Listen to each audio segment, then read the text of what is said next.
ایک مرتبہ حضور غوث اعظم رضی اللہ تعالیٰ عنہ نے فرمایا، اگر میری زبان پر شریعت کی روک نہ ہو تو تم اپنے اپنے گھروں میں جو جو کچھ کھاتے اور جو جو کچھ جمع رکھتے ہو میں ان سب کی تمہیں خبر دے دوں۔ تم سب میرے سامنے ان کانچ کی بوتلوں کی مانند ہو جن کا باہر بھی نظر آتا ہے اور جو کچھ ان بوتلوں کے اندر ہے وہ بھی دکھائی دیتا ہے۔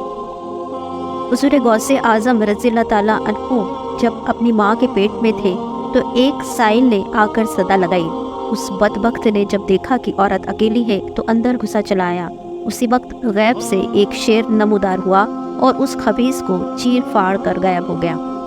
جس سال آپ پیدا ہوئے تو پورے جیلان میں 1100 بچے پیدا ہوئے اور سب لڑکے ہی تھے اور سب کے سب اللہ کے ولی ہوئے۔ جب آپ کی دودھ پینے کی عمر تھی تو اکثر آپ دائی کی گود سے غائب ہو جاتے اور پھر کچھ دیر بعد آپ ہی جایا کرتے۔ جب آپ کچھ بڑے ہوئے تو ایک دن آپ کی دائی نے پوچھا کہ بیٹا عبد القادر، یہ بتاؤ جب تم چھوٹے تھے تو اکثر میری گود سے غائب ہو جاتے تھے، آخر تم جاتے کہاں تھے؟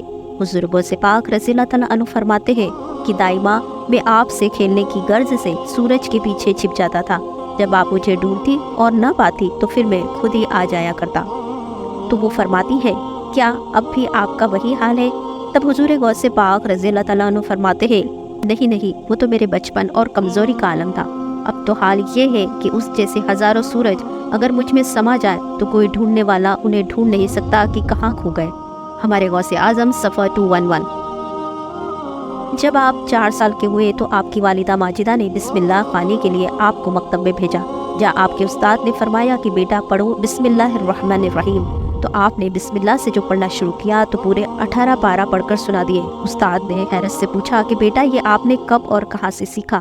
تو حضور غوث پاک رضی اللہ تعالیٰ عنہ فرماتے ہیں کہ میری ماں 18 پاروں کی حافظہ ہے جسے وہ اکثر ورد کیا کرتی ہیں، تو میں نے ان کے پیٹ میں رہتے ہوئے سب سن کر یاد کر لیے۔ ایک مرتبہ رمضان شریف کے چاند کے بارے میں کچھ اختلاف پیدا ہو گیا۔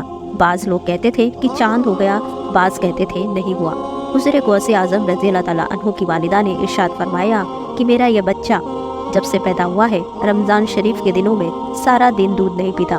آج بھی چونکہ عبد القادر رضی اللہ تعالیٰ عنہ نے دودھ نہیں پیا اس لیے رات کو واقعی چاند ہو گیا ہے۔ چنانچہ پھر تحقیق کرنے پر یہی ثابت ہوا کہ چاند ہو گیا۔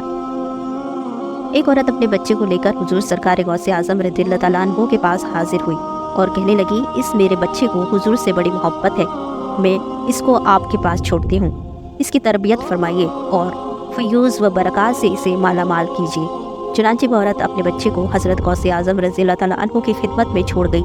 کچھ دنوں کے بعد اپنے بچے کو دیکھنے کے لیے آئی تو دیکھا کہ اس کا بچہ کمزور ہو گیا ہے اور جو کہ خشک روٹی کھا رہا ہے۔ پھر حضور سرکار غوث اعظم رضی اللہ تعالیٰ عنہ کی خدمت میں گئی تو دیکھا کہ آپ کے آگے پکی ہوئی مرغی رکھی ہے جسے آپ تناول فرما رہے ہیں۔ اس عورت نے عرض کیا، حضور آپ خود تو مرغی کھا رہے ہیں اور میرا بیٹا جو کی خشک روٹی کھا رہا ہے۔ حضور غوث اعظم رضی اللہ تعالیٰ عنہ نے اس کھائی ہوئی مرغی کی ہڈیوں پر اپنا ہاتھ رکھا اور فرمایا، قم بإذن اللہ۔ اتنا فرمایا تھا کہ وہ مرغی زندہ ہو کر بولنے لگی۔ حضور غوث اعظم رضی اللہ تعالیٰ عنہ نے فرمایا، دیکھو جب تمہارا بیٹا بھی اس درجے تک پہنچ جائے گا تو جو چاہے کھایا کرے گا۔ حضور سرکار غوث اعظم رضی اللہ تعالیٰ عنہ کو اللہ تعالیٰ نے یہ شان عطا فرمائی ہے کہ مردوں کو قم بإذن اللہ فرماتے تو وہ زندہ ہو جاتے تھے۔ حضور غوث اعظم رضی اللہ تعالیٰ عنہ ابھی بچے ہی تھے کہ آپ کو علم کا اور مقبولان حق کی صحبت کا شوق پیدا ہوا۔ آپ نے اپنی والدہ سے عرض کیا کہ امی جان مجھے اجازت دیجیے تاکہ میں بغداد جا کر علم دین حاصل کروں۔ والدہ نے فرمایا، بیٹا جاؤ، اجازت ہے۔ پھر 40 دینار لے کر حضور غوث اعظم رضی اللہ تعالیٰ عنہ خود 1 کلو یا خرچ کے لیے ساتھ لیتے جاؤ۔ حضور غوث اعظم رضی اللہ تعالیٰ عنہ نے 2 دینار لے لیے اور ایک بٹوے میں سی کر کمر کے ساتھ باندھ دیے، بغداد جانے کے لیے تیار ہو گئے۔